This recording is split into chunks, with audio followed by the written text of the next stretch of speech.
Why is China still alluring? Well, the obvious is, of course, the size of the economy. It's about the same size like the United States. Some say it's the largest economy in the world. But of course, it has also other trappings of attraction to all of us. If you look into the chemical market, which is sort of my background, you can see that half of the global market is in China. You can see the car market, again, 1/3 of the global market is in China. And then machinery, it's even more pronounced. You have the Chinese machinery market as big as the US, Japanese, and European market put together. So of course, if you want to be here, you have to be a global player. In order to succeed globally, you have to be in China. The other advantage, of course, is the cluster.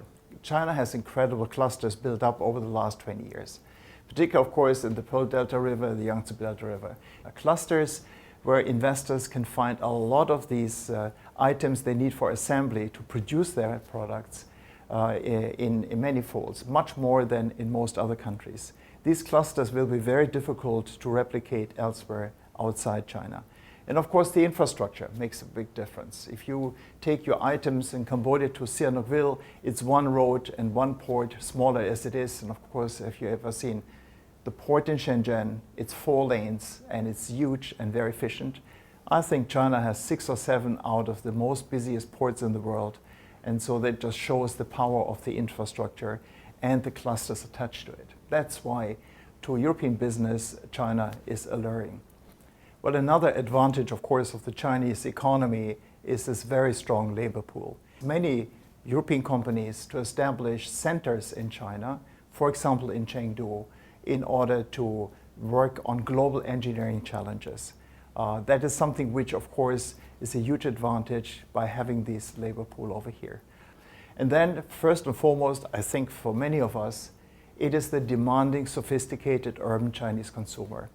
They are not always brand loyal, which keeps us on our toes in a way that cars, for example, get developed under the concept not of moving from A to B, but as a matter of fact, to have a computer on wheel. So European companies operating in China are basically in a fitness center. They are operating here, learning from the Chinese consumer where they have to make new adjustments and amendments.